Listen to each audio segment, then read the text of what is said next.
Hey, thanks for tuning in to an episode of Listen to Larry with your host, Larry Bammer, One Real Mortgage. Until they either refinance or something. Western work ethic. Something that I like to do. You need my help. I made Happy to be here. Like, oh my gosh. Having you. 60-day rent back for free.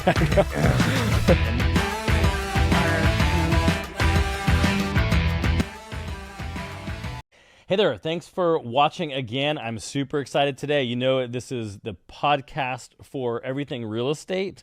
Well, it would be, I'd be remiss if we didn't have interior design. So I'm super excited to bring on today my guest, Kaitlan Fasheh. Kaitlan, thank you for joining me. This is not your first time in the saddle being interviewed. You're usually the one doing the interviews. I know. It is actually my first time being interviewed. I'm usually the one interviewing, but I'm really excited to be here. Thank you so much. You're welcome. So when I thought about someone in Orange County that I could tap into to come and be a guest, you were the one. Aw. You and your mom's company, I think, is fabulous. So Thank you. I'll start with just that. So what got you into design? So my mom has been in this business for over 30 years. Oh. Yeah, so she is a seasoned interior designer, and I like to call myself her junior designer. She's really taken me under her wing and teaching me everything that I need to know from start to finish. Like, she knows CAD, she knows fabrics, she knows anything, spatial awareness. She's really good with customers, so she's really taught me the ins and outs. And my career started in the entertainment industry, and because of COVID and the ups and downs of that, I wanted something more stable. And what better job than to be working with my mom every day? We have so much fun, and it's so creative, and I love being creative. So yeah. I know when we were looking at a few homes recently, stepping back and watching the two of you, it's very interesting. It's new. It's fun for me because usually the buyer looking at a home looks at it in the lens of moving into the home or buying the home. Yeah. But you two have this different eye. Yeah. And you're looking at homes differently and commenting on it. So it's kind of been good for me to hear. Oh, good. You can bring us along anytime and have your future buyers hire us. So what got your mom into the business? In fact, I'll even start with this. How did she pick the company name? Vignettes. So in design, you create vignettes on tables. And she was in design school, and they had to create vignettes in one of her classes, and she just always kept that name in the back of her head. And she actually worked for a big design firm in the beginning of her career when she was first having me and my brother, and it was just easier for her to work for someone else. And then when me and my brother were about, I think I was like 8, she was like, okay, I'm going to do my own thing. So she started Vignettes Interior Design, her own company. She learned kind of the ins and outs of business from that company she was working for. So she had all the tools to become an entrepreneur and a businesswoman. Yeah. I love it. So now she does not only the designs part of it, but as her own entrepreneur business owner, she has to wear the owner hat too, the marketing hat and the accounting hat and the lead gen hat, all those different hats. Yeah. It is a lot, I will say. When I first joined her company and she took me under her wing, I'm like, you do all the bookkeeping too? Like, oh my gosh, it's a lot to learn. But now I actually find that sometimes I like the bookkeeping days the most because I get to stay in my PJs. And I'm like, okay, I can do this today because I don't have to put makeup on and look presentable. You know, you just have those days. For the real estate agents watching, they get it. They hear the pains because in the real estate industry, even lenders, you have to wear so many hats. Yeah. It's the negotiator hat, it's the bookkeeping hat, it's the lead gen hat. So I get it. So Vignettes Interior Design. Yes. She was already established. She was already running a very successful company. What do you think you bring to the table? I bring my personality, number one. Every time we go into a client's house, they're always commenting on how well spoken I am, how I can articulate the ideas that we're wanting to have. I'm not shy at all. If I don't like something, even if it's something my mom is suggesting and I don't see it in the vision of it, sometimes we'll butt heads and I'll be like, oh, I was thinking more of this. And I think when it comes to clients, it's really awesome for them to be able to have two different opinions. So I'm bringing a totally different perspective, also a little bit younger perspective. My mom is more seasoned, so she I know one of your questions was about trends and timelessness, and that's like really something that I love timelessness and I love traditional things, but I also feel like I bring a very bold perspective. I mix colors and patterns that my mom is sometimes like, whoa, that is a lot. But then when we actually do it and the customer ends up liking it, it's like, she's like, okay, now I could see what you were meaning by wanting to put those different patterns together. Yeah. So when we think of timelessness, I have this image right now of the Golden Girls. Apparently, in my head, that's timelessness. A TV show. Yeah. What is a timeless style or trend that you see? Something we're seeing now that people might think is super modern is the floating staircase. The floating staircase is actually from the 60s. Oh, wow. And we actually just went into this client's house and they had an existing floating staircase with super old, everything's super run down.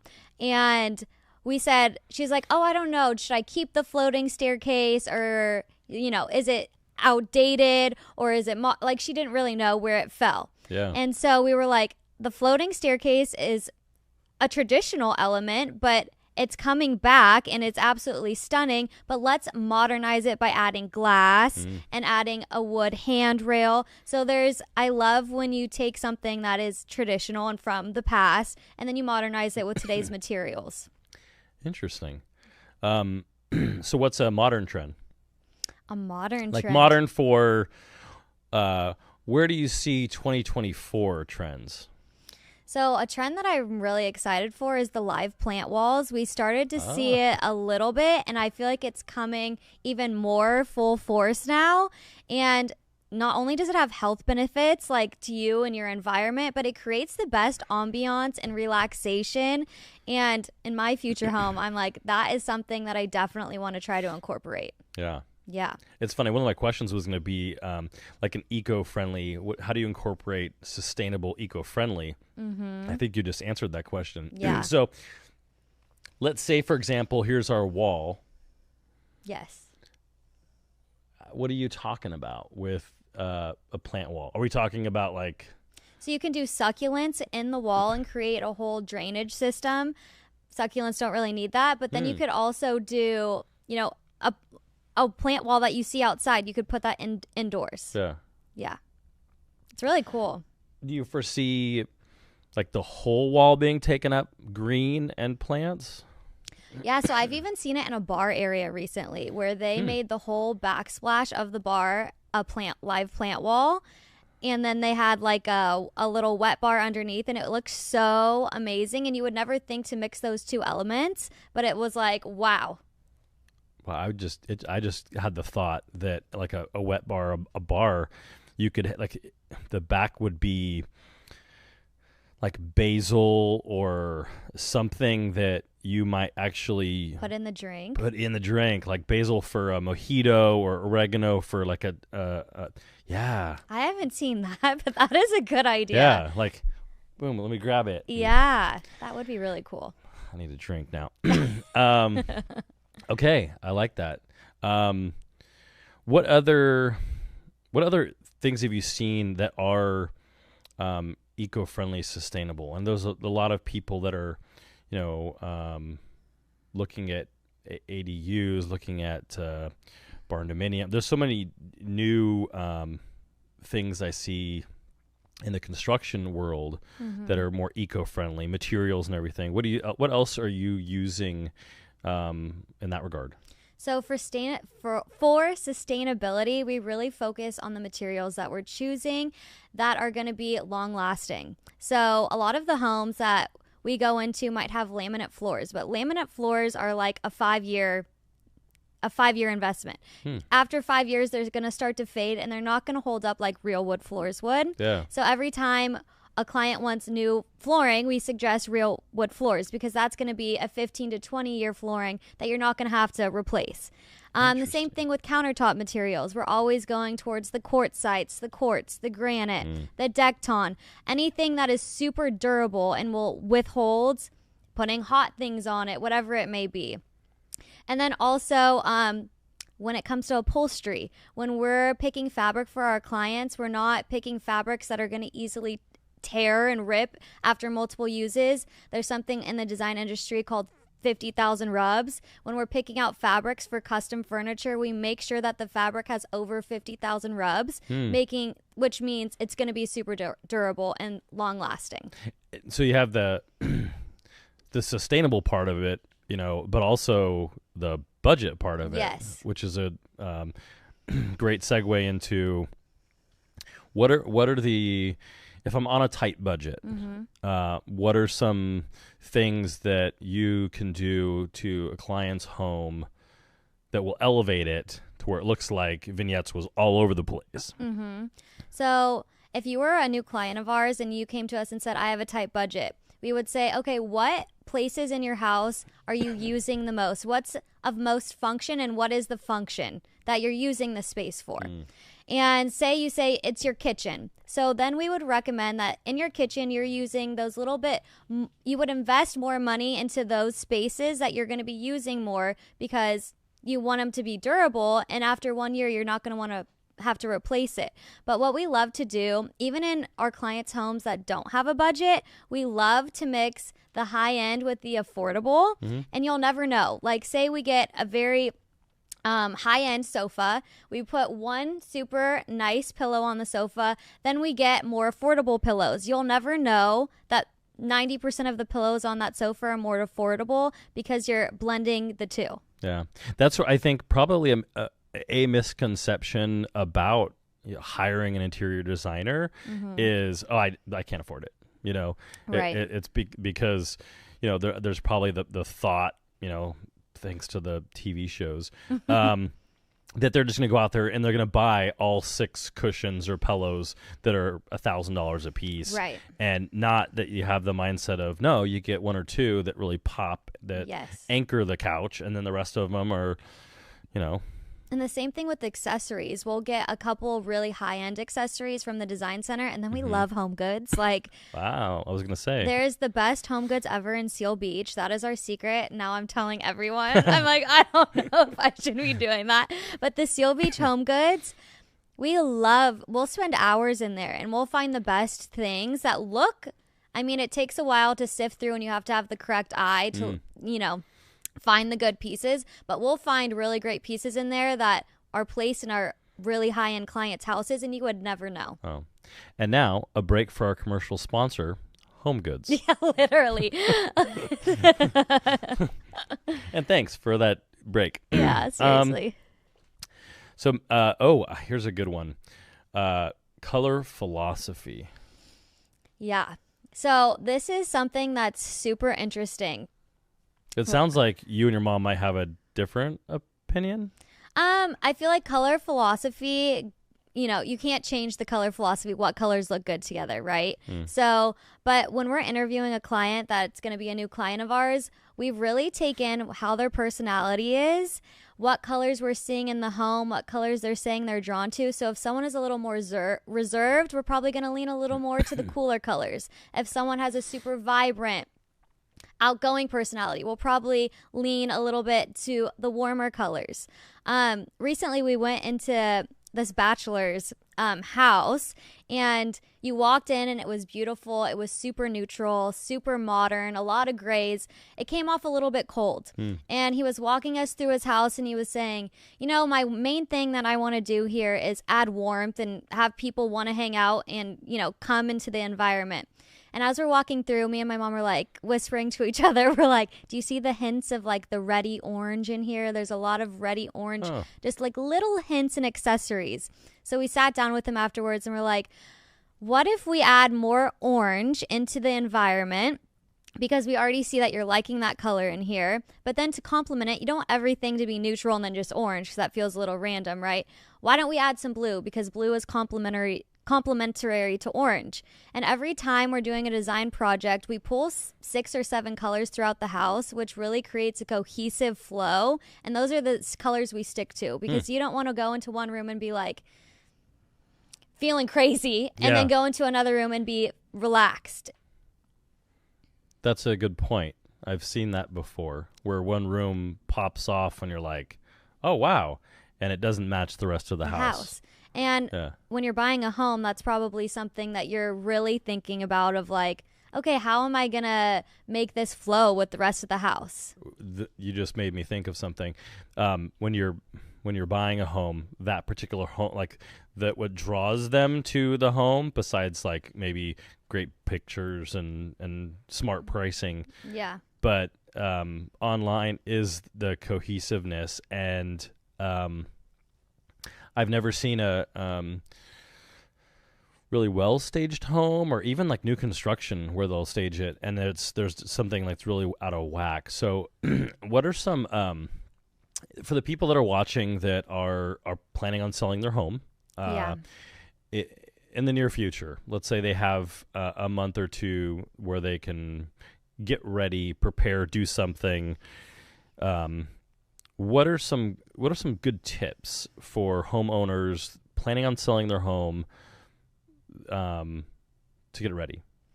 So my mom, when she worked for the design firm, actually staged homes. And after she would stage the homes, they would sell in one day. And it would be homes that would be on the market for like 4 or 5 months. And then she would go in there, stage the home, and it would sell. Yeah. So we always talk about the importance of staging, what you just said. It's like when someone is walking into an environment and maybe you're selling your home and it's not the most up-to-date furniture and you're not using the spaces to the best of its function. And that's where an interior designer can really step in and say, you know, this is a really beautiful space, but it's unused. And this is what a future home owner of this house could do with this space. Yeah.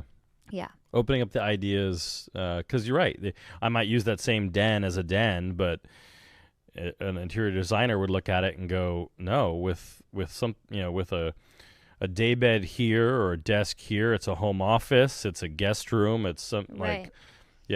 So let that be the biggest tip if you're a homeowner and you're thinking about selling the home.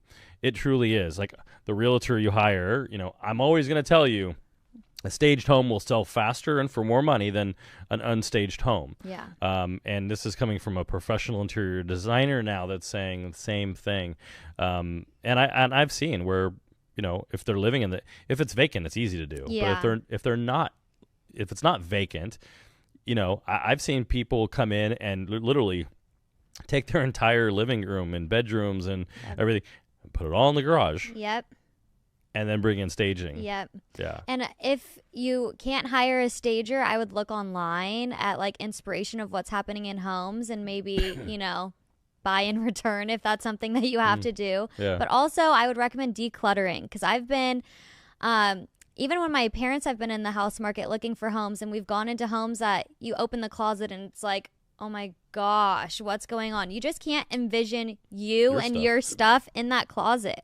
So I think decluttering is also a huge thing. And then also family photos. I know we all love our families and putting things around with our friends, but when someone's walking into their home, they don't want to imagine you and your friends being there. They want to picture them and their lives and what they could be doing at that future home. Yeah. So get rid of the family photos and replace it maybe with some artwork. You could do artwork, some plants, greenery.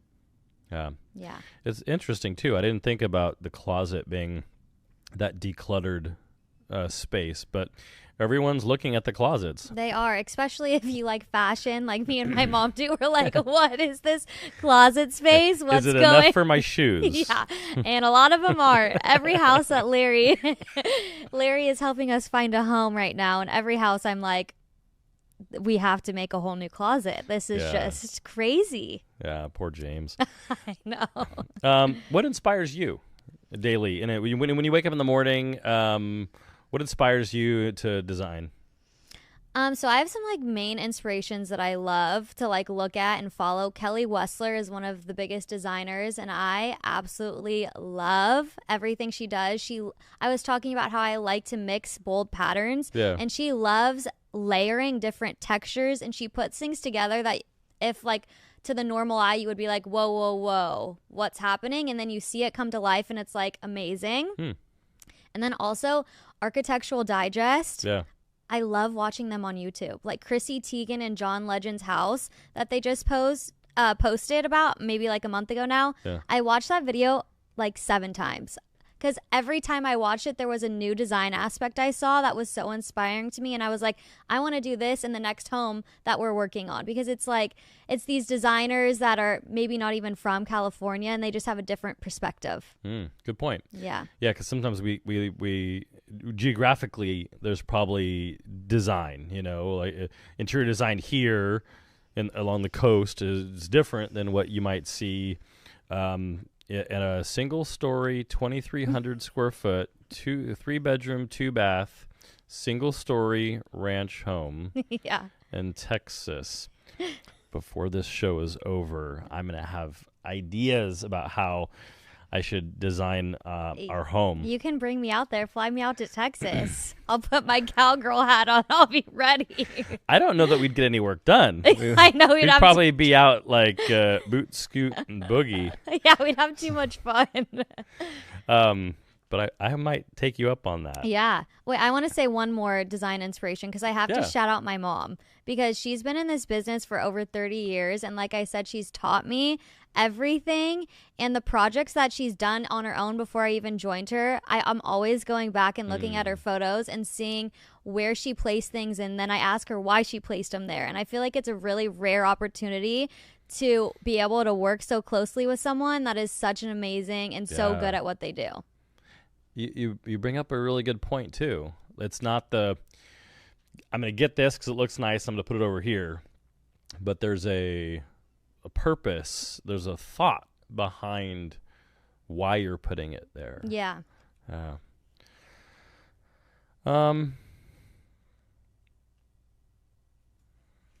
Well, we covered that pretty good. Oh, here's one. So in the real estate space, there's technology. There's AI. There's lots of software now that realtors are using. But I'm not familiar with the interior design space. Like, what's the emerging tech? Is there technology in the design space? I mean, there's always new technology coming up everywhere all the time. I think the newest thing that we've heard about is I don't know if it's called CAD, but it's a more developed version of CAD where you can actually take the exact materials and space plan it into the house. So if there was, what is that floor called?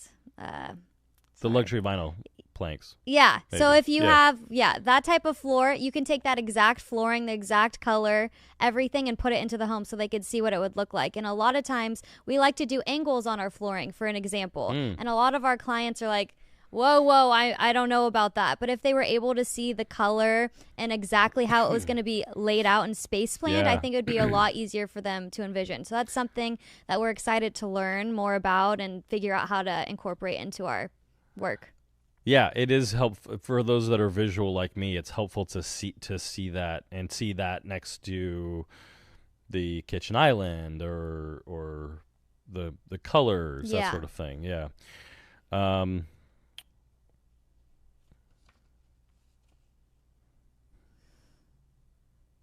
What's been a your most exciting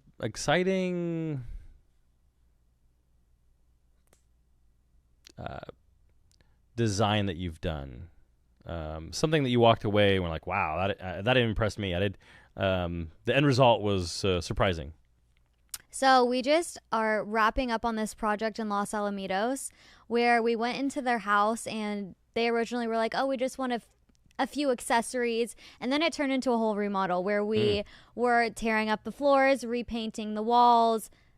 Every single piece of furniture is new to their bedroom, from their bedrooms to the living room to the dining rooms. So we really, and this couple that we designed for were super open to our ideas.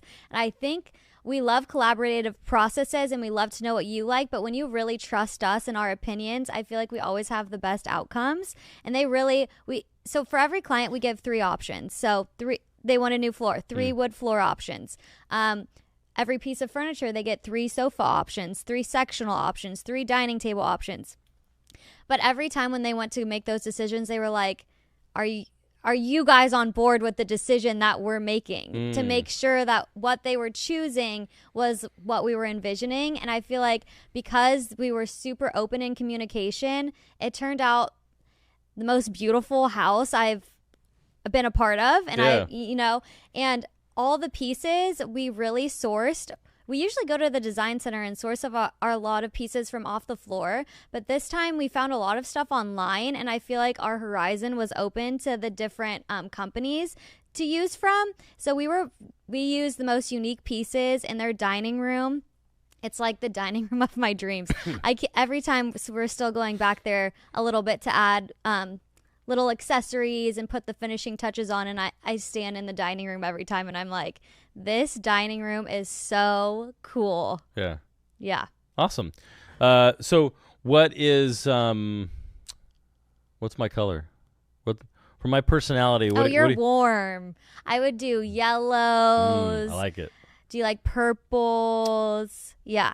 You give warm, vibrant vibes. Nice. For sure. I could totally see nice, beautiful white ranch style home with some yellows to warm, the purple accents. Yeah. Yeah. I like it. So let me see if I can recap some of these really important points. A great one, which I would have never thought of, because there's so many people going to, I think, affordability maybe is the LVP, and there's so many color options. I can go grays and blues and different, but you bring up a good point as far as like a true hardwood floor.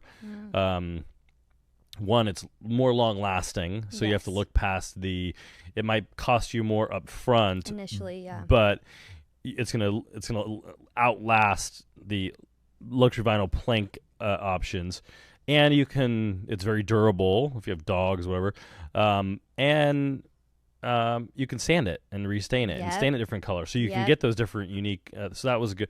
Hardwood.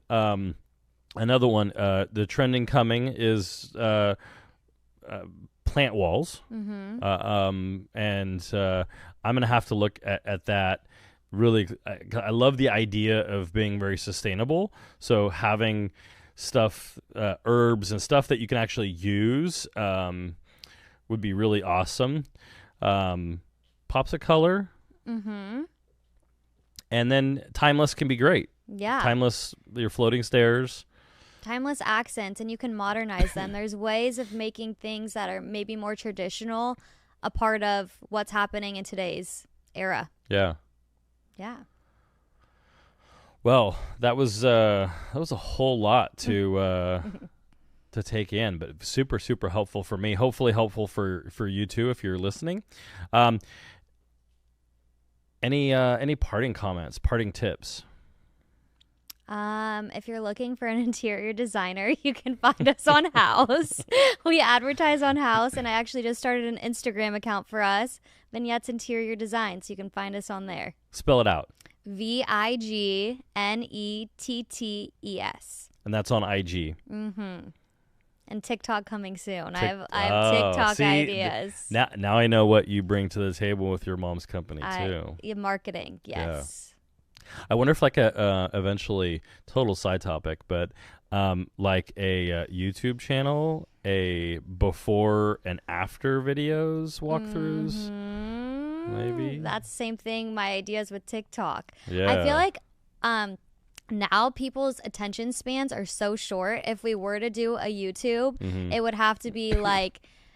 In the old days, I used to make YouTube videos with my friends, right, for fun, and they would be like 20 minutes long. Yeah. No one's sitting through a 20-minute long YouTube anymore, unless you're really giving like the most valuable advice and someone's super interested in what you're saying. Ooh, I have an idea. So, and this goes for my realtor partners too. Look at this in the lens of real estate listing. So, This is the house before. This is the house after the staging. This is what I've done to sell the home. My marketing materials, what have you, open house. And then you insert an interview, video testimonial, the homeowner that you sold the house to. So that's a good idea. Imagine that the before and after, and a video testimonial from your client about what you did in the process and how great it was. I'm taking that idea. That's literally genius. Thank you. It's worth like a free interior design in Texas, yeah, right? I don't know about free, but discounted, family and friends discount. Hey, I'll take it. Awesome. So we have the way to reach you. Instagram, just DM Vignettes Interior Design. Thank you so much. And I'll have to watch this over and over again. Thank you so much. I really appreciate it. You're welcome. Stay tuned for the next episode. Come in next week. If you're looking to buy or sell real estate, this is the podcast that you want to listen to. My name is Larry Bammer with One Real Mortgage, and I have great professionals here to interview to educate you on what's going on in the market.